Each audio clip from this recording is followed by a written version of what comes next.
It looked like Bria Hartley was trying to hide. After news came out that Sophie Cunningham was out for the season, it seemed like Hartley was running from the situation. For a moment, it felt like the whole season was over. Sophie Cunningham was on the ground holding her knee, while Hartley walked away with a smirk on her face. The Indiana team later said it was a torn MCL, which meant her season was done, while Sophie's family asked the league to do more to protect its players. Hartley seemed to be enjoying the drama instead of showing any worry. That reaction got a lot of attention. But what happened next made it even worse. Videos of Hartley's smirk went viral, and then she did something that made her look guilty. We'll get to that in a minute. Is this a sign of what's to come for Hartley? Is she trying to fix her mess because she might get suspended? Do you think it was a dirty play? Let us know in the comments. A picture of Bria Hartley with a mean-looking grin went viral.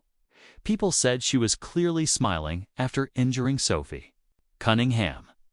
The moment people kept talking about wasn't just Sophie on the ground. It was what the cameras caught right after. As the trainers ran to help Cunningham, a replay showed Hartley looking back with what looked like a grin. That single image spread all over social media and became the center of the anger. People weren't just talking about the play itself, but about her expression. They kept replaying it, pausing it, and saying it showed she did it on purpose. The play looked messy. Both teams were scoring, and the game was close. Then, Hartley ran in at a strange angle and crashed into Sophie's leg. Sophie fell, grabbing her knee right away, and the whole arena went quiet. But online, a different story was being told, thanks to the clips of Hartley's reaction. As Sophie was helped off the floor, the conversation online got even more heated. Hartley already had a reputation that made people question her. She had been thrown out of games before for getting too physical. In one famous incident, she got into a fight with Angel Reese that involved pulling hair. So, when she smirked on camera right after Sophie's injury, her past actions became part of the argument. People felt like they were seeing a pattern. Someone pointed out that Bria Hartley had liked a post on Instagram that said she was the dirtiest player in the league.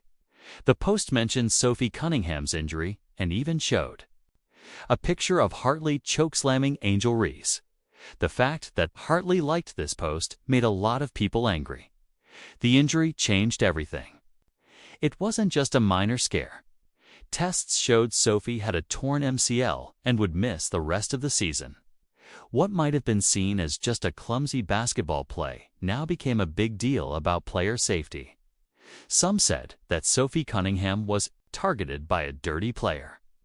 Before the league could say anything, it was Sophie's family who spoke up. Their reaction made people ask a tough question. Why did her family have to demand protection instead of the referees who were supposed to be in charge? What made this situation different was how quickly Sophie's family spoke out. Her sister, Lindsay, posted on X, "Maybe you should focus less on fining players for complaining about bad calls and more on hiring referees who can call a fair game and protect the players." Pathetic. This hit a nerve because many players and fans had been complaining about the referees all season. The comment was even more powerful because Sophie herself had been fined earlier in the year for criticizing the referees on her podcast. It seemed like the league had its priorities mixed up. Players were punished for speaking their minds, but dangerous plays on the court were not being dealt with. Their mother, Paula Cunningham, also posted a message calling Hartley a disgruntled and plain mean player. She later deleted the post, but by then, many people had already seen it. It made fans feel like what they were seeing in Hartley's reaction was real and not just in their imagination. The fact that the family was speaking out so strongly put more pressure on the league to do something. Fans were angry. One said, "This is the 6th time they've smiled, laughed, and cheered on our Indiana Fever players getting hurt, and it pisses me off." The referees were also criticized for not stopping the game sooner when it was clear Sophie was hurt. The Cunningham family's comments summed up what many people in the league had been saying. Without consistent rules, players were at risk.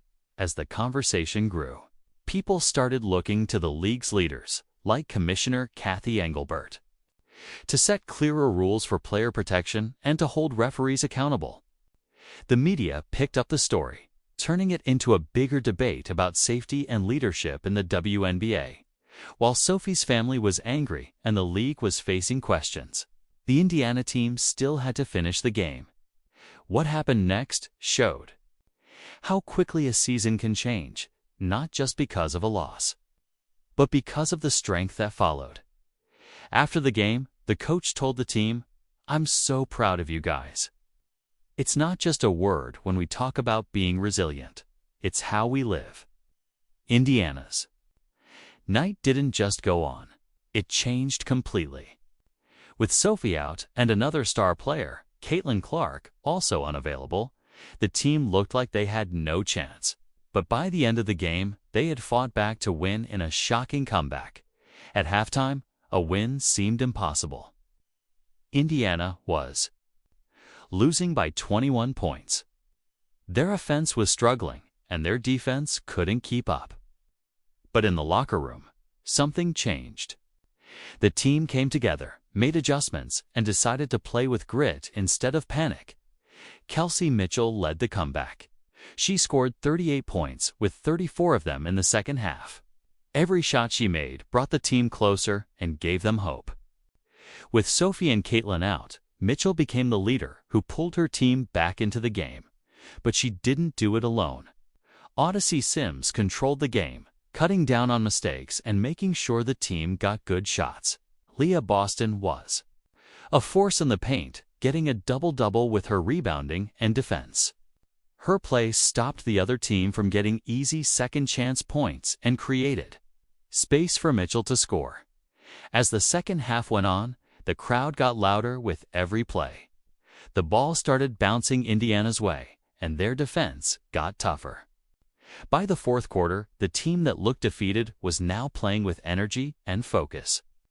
When the game ended with a 99-93 win, Indiana had not only erased a 21-point deficit, but had also set a record for the biggest comeback in the team's history. Off the court, Hartley became the center of attention for a different reason. After the video of her smirk went viral, she seemed to make her social media accounts private or delete them. This led to rumors that she was about to quit or that she was facing an investigation and suspension for her history of dirty plays. While Hartley stayed out of the spotlight, Sophie did the opposite.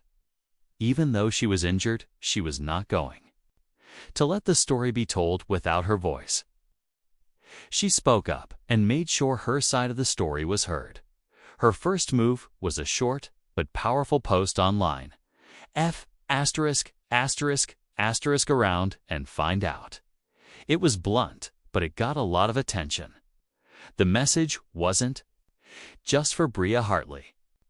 It was for the critics and anyone who doubted her team's strength. But Sophie also added another layer to the story. On her podcast, she surprised many people by defending Hartley.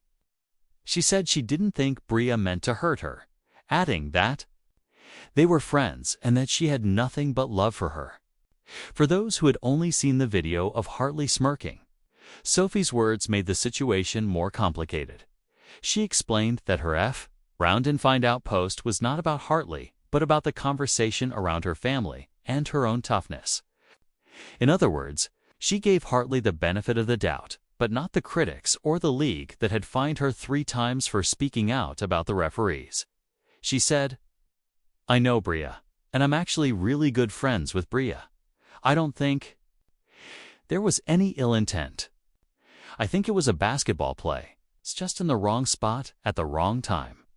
She even said she told her mom not to be angry because she and Bria were super cool. Her history with the league helped explain her tone. She knew what it felt like to be punished for using her voice. By making a strong statement on social media, but offering a more thoughtful explanation on her podcast. She showed she wasn't just reacting with emotion. She was taking control of her own story while defending her family.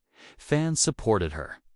What could have been just a bad night for Indiana turned into a moment of strength because Sophie turned her injury into an act of leadership.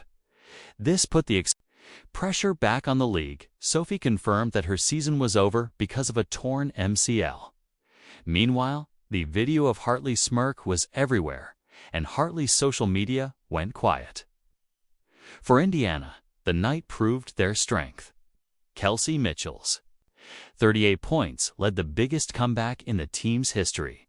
So now, it's your turn. Do you think the referees failed to protect the players, or was this just bad luck? Is Hartley trying to clean up her mess because she might be suspended? Do you think this was a dirty play? Share your thoughts below, and don't forget to send good wishes to Sophie in the comments. Like, subscribe, and turn on all notifications so you never miss out.